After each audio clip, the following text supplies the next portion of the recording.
often talk about the foundational side of branding, but once you've solidified that foundational side, it's time to start focusing on the visual or creative side. This is what most people associate with branding: your logo, the things that make your brand memorable. Now, this is how you're going to make your brand and marketing tactics come alive. And once you get to this stage, it's all about impact, the right way. Today, we're talking all about it.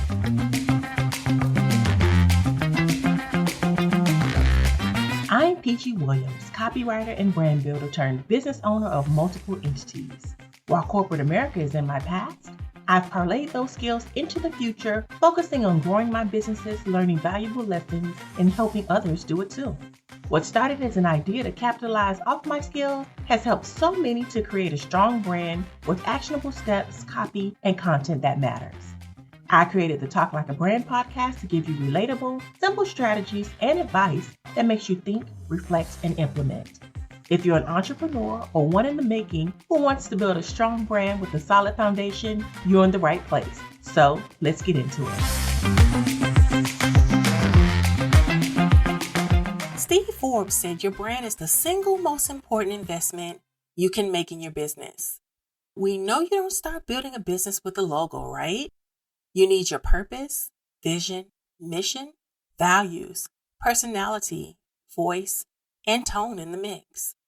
And once you get to this stage, you're ready to embrace the visual elements of your brand that help you stand out and get noticed.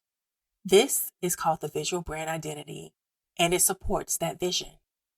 There are certain elements you need to help people remember you. Your brand identity helps communicate your messages in a creative way, and it also provides a more efficient branding strategy. So let's start with the basic definition of brand identity. Brand identity is basically the collection of visual elements that represent your brand. It distinguishes it from other brands in the mind of your consumer and target audience. Your brand identity is made up of your values, how you communicate those products and services, what your brand is saying, and how you want people to feel when they engage and interact with your brand. Your brand identity appeals to your audience. That means when people see your brand, there should be some type of connection if they're part of your target market. It also visually communicates your direction, and while your vision, values, and voice are intangible, it makes them tangible elements that drive communication and connection. And we all know brands succeed because they connect with their target audiences, right? Why is brand identity so important? First, your brand's logo, it's the face of your business. And remember, that's one of the reasons why most people think of a logo as the starting point for building a brand. Second, you're going to establish credibility and trust. Your brand identity, it helps attract the audience you want, and it helps growth. You're going to stand out. You're going to increase your awareness and brand recognition, and you're going to begin creating brand loyalty all through your brand identity. Most of all, your audience begins to recognize and they start becoming comfortable in knowing that it's you. And we all feel much better when we're comfortable with something we engage with on a consistent basis. No matter where your brand is, people will come to know your brand because of your clear, creative consistency. Now let's talk a little bit about what makes a great brand identity. And believe it or not, this is very important because a strong brand identity helps people make the choice to deal with you over the competition. Most companies are successful because people have come to trust them through their communication, the way that they placed their brand identity, and the way that they used it. They have an emotional connection with their audiences. So let's think about certain brands. McDonald's, Nike, Wendy's, different grocery stores, Target, Walmart, even high-end brands, BMW, Harley Davidson. All of them have very strong identities, and it's because they use them the right way in placing what they want the community and their consumers to think about their brand. It's about perception, and perception can be invented through your brand identity. Good brand identities, they're clear. Your audience will know what you stand for. what your brand is about, and they're going to recognize you in a sea of other brands and relate to your messages. Remember, I always say there are tons of bread out there. It's the bread that you have, and you're going to bring out its unique qualities and display that through your brand identity. Good brand identities are also clear. They're very creative and unique in their own way, and they have an obvious distinctiveness so that you will know who they are no matter how you see it. And good brand identities are also consistent. They continuously hit the mark in being consistent in their presentation, messaging, and offerings to their target audience. Whatever their market is, they stand out to their target audience with memorable intention. Memorable intention is key. Now, consistency in marketing and messaging leads to consistent brand identity. That means it's the physical and digital part of branding. A strong brand identity doesn't just come out of thin air. You have to be very strategic in every move you make to make sure that all your elements are reflective of your brand. Now let's get into the elements that are needed to create a strong visual brand identity. Number 1, we all know your logo. Your brand logo is where the visual part of your brand starts. It's the identifier that helps establish brand recognition. And it's probably the very first impression people are going to have about your brand. And when they see your brand, they're going to think about the experience they had or how your brand makes them feel. Your logo shouldn't be complicated, but it should be memorable and easily recognizable. And one of the things that's so interesting is a lot of brands are going to flat design. They're getting away from all the different shapes and things of that nature. And a lot of it is just text. They're becoming very simple just so that their people can connect with them on another level, clear and concise. You also want to make sure that your brand values are at the center of your logo's design. Great logos are powerful in their own way, and they convey that through words, icons, or a combination of both elements.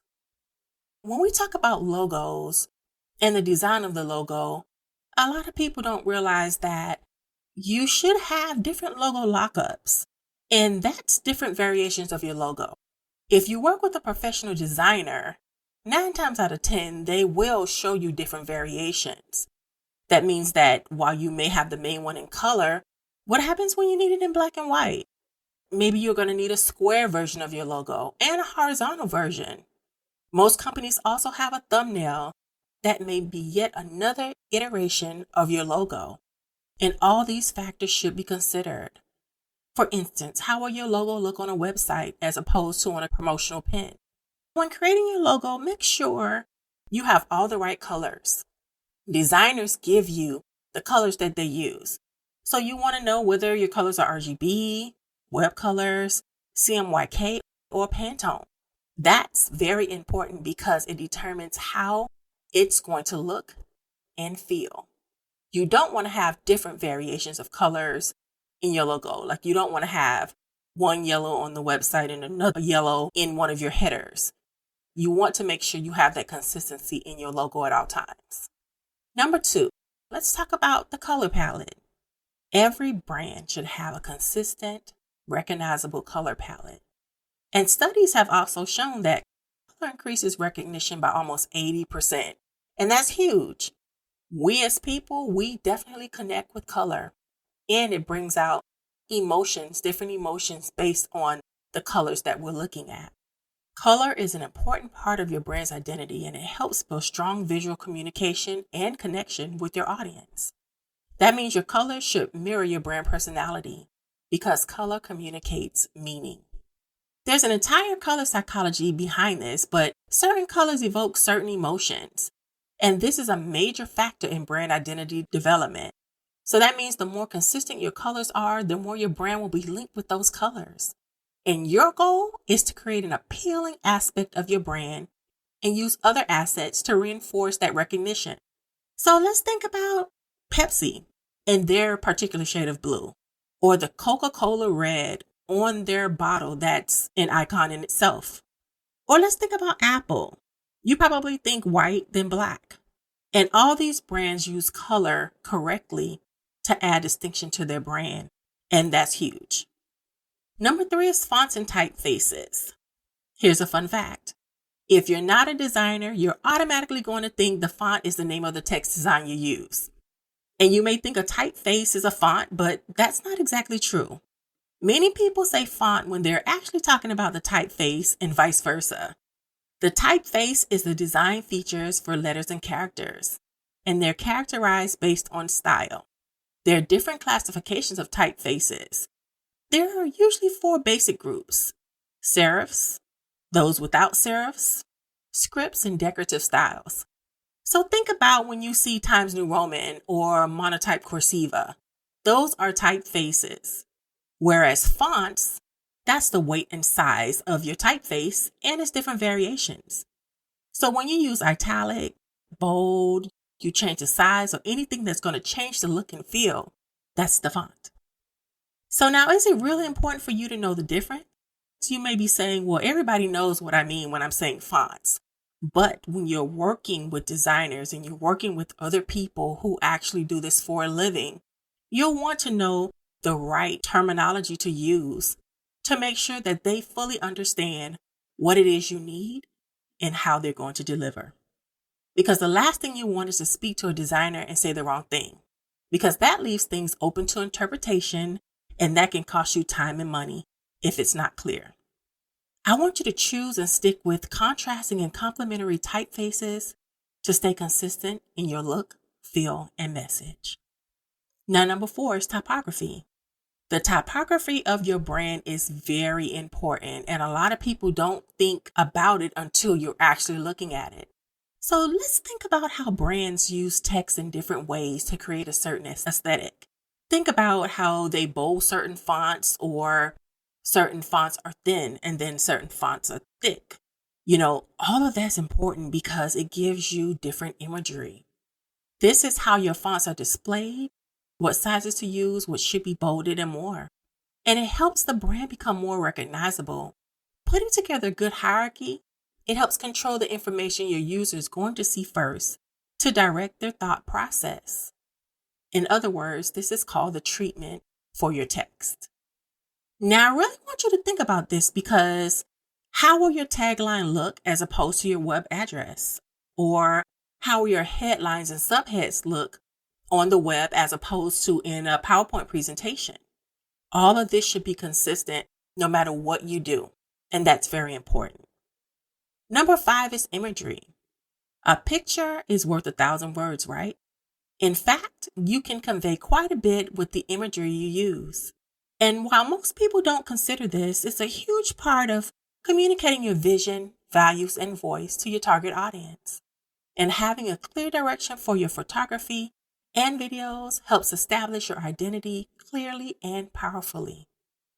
And number 6 is consistent graphic style. Your visual elements like your shapes and patterns matter. How you do things in social media, it matters. So just like with your logo, the consistency in your fonts, your typefaces, and all your other elements, they come together so people will memorize what you use in your brand and become familiar with what to look for. You should have an entire library of graphic elements you use on a consistent basis to become unified. This could also include your web layouts.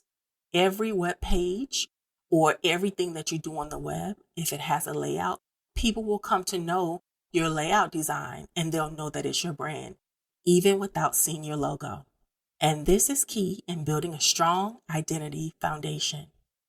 Now, once you have these identity elements together, they should be applied across the board. That means your website, your social media, any products that you put together, your email signatures, your signage, packaging, any booths you design for trade shows, any presentations, whether they're PowerPoint presentations or some other type of presentation, your documents, and every touch point of your brand should be consistent with your brand identity. That's why you see companies with letterhead.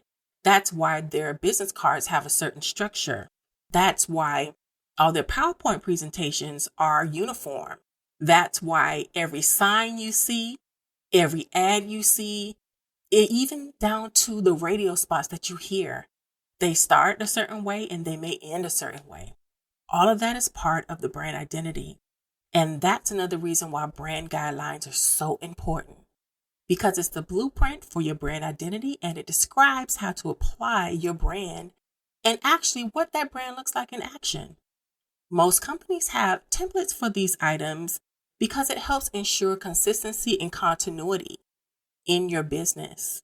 And this is what your brand identity does.